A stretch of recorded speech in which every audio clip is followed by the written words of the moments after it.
What's up, guys? It's me. Today we're going to be predicting the SAG Awards for 2023. The nominations are coming in at least 8 days, and let's see what SAG has in store for us. They're probably going to pull out something really crazy out of the hat, so let's see what that is, and let's try predicting it. Best Ensemble, we have Everything Ever All at Once, which I feel like is going to win. Again, I'm going to have the Coda comparison, and this kind of reminds me of that. The passion is there, the actors are campaigning their ass off, and once you see that family up on stage, you just can't get enough of them.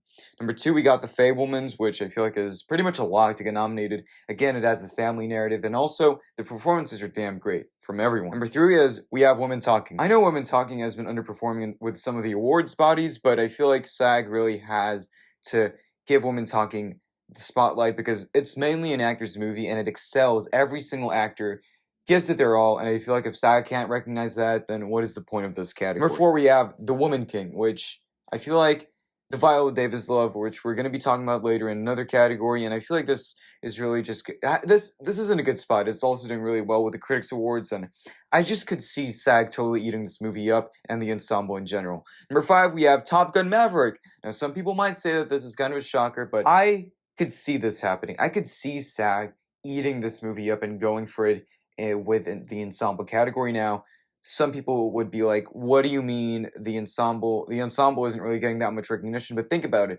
The Theory of Everything, Bohemian Rhapsody, these crowd-pleasing, like, blockbuster, big Hollywood movies, I mean, not Theory of Everything, but Bohemian Rhapsody, in comparison, they do really well. And plus, Top Gun Maverick is actually a really good movie, unlike the other.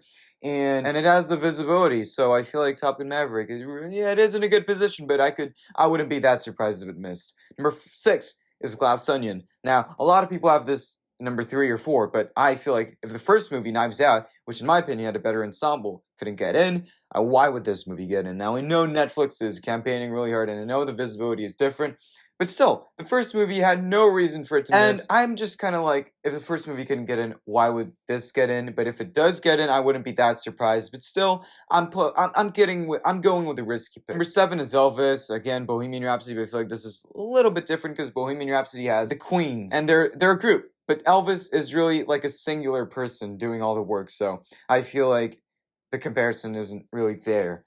Number 8 is The Banshees of Inisherin, The Power of the Dog, The Shape of Water.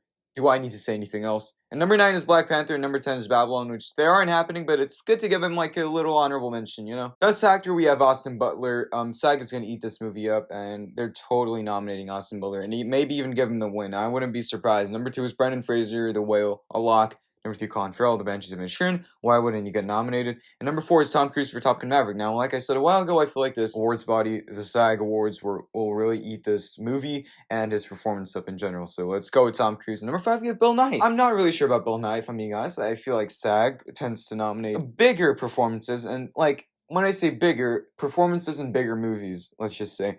And Living really isn't that big movie. Now, I'm pretty sure he's going to get BAFTA and the Oscar, but I'm not really sure about SAG. But who else is going to get nominated if not Bill Nighy? Adam Sandler? I can kind of see it happening, but if Ben Affleck couldn't get in, I'm not sure. But the thing about Adam Sandler is that he has been campaigning a lot, and he's been showing up with the Q&As and the press, and I could really see the campaign paying off with the SAG, but he did get nominated for Critics' Choice, which I also predicted he would get nominated in as a surprise, so I don't really know why he would get nominated for the SAG Award. Number 7 is Hugh Jackman for The Sun, and this movie's kind of dead. I mean, like, it's dead. Best Actress, we have Cate Blanchett for Tar, which I don't know if it's between her and Michelle Yeoh, definitely. But right now, I'm just going to put them in number 1 and number 2 because I feel like they're both going to get nominated. Let's predict the win in another time. Number 3 is Michelle Williams, The Fabelmans, which she's just getting in, guys. Number 4 is Viola Davis, The Woman King. The SAG Awards love Viola Davis. They always nominate her. They always give her the wins. Even if she didn't really have to get the win, like for Ma Rainey's Black Bottom, they still give her the win. So, you know, we know where this is shaping up. And then number 5. I'm doing a really crazy thing, and I'm going to put Margot Robbie ahead of Daniel Day-Lewis.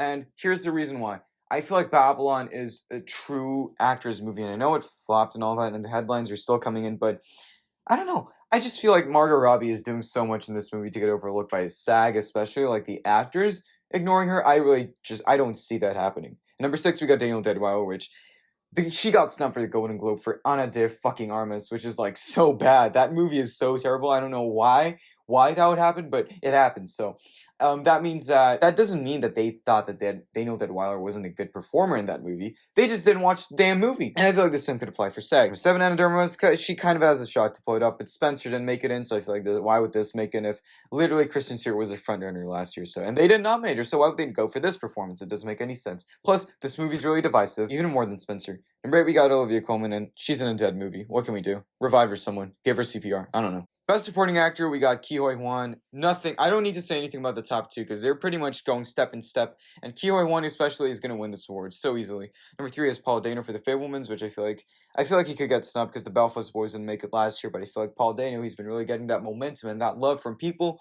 I just think it's gonna happen. And number 4, we got Eddie Redmayne, which really reminds me of Jared Leto, Bill Murray from last year. And I feel like Eddie Redmayne is gonna get nominated in the SAG because I really can't see them going with Brad Pitt or Ben Whishaw.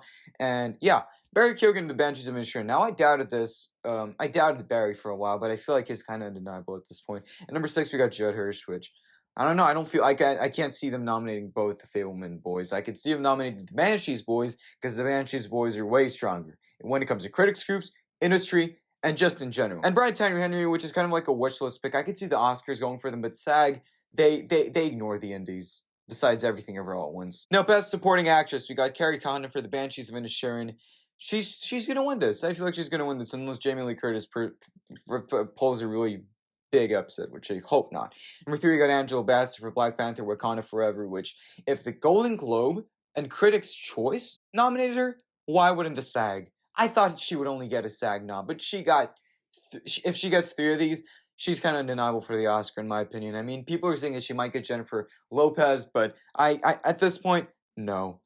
Number 4, we got Janelle Monáe for Glass Onion, and I know that I'm not predicting Glass Onion for Best Picture, but I feel like this kind of reminds me of the Borat situation, missing Globe. I mean, not missing, but she was in another category, getting Critics' Choice, might even win Critics' Choice, and getting the SAG. So this could you see where I'm at right now, don't you? Now, number 5 is Jessie Buckley for Women Talking. Now, I'm really doubting this. I don't know which of the Women Talking girls are going to get nominated, but I'm going to go with Jessie Buckley because she is kind of strong. She's stronger than Claire Foy for sure. If the Women Talking doesn't get any acting nominations beside Best Ensemble, this is really shitty. Number 6 is Stephanie Hsu, Everything Ever All at Once. This depends on their Everything Ever All at Once stuff, but I kind of doubt them nominating like 2 performers from that movie. I don't know. Number 7 is Carey Mulligan. She said they do love Carey Mulligan, but the same applied for BAFTA like 2 years ago, and that didn't plan out, so we know what happens.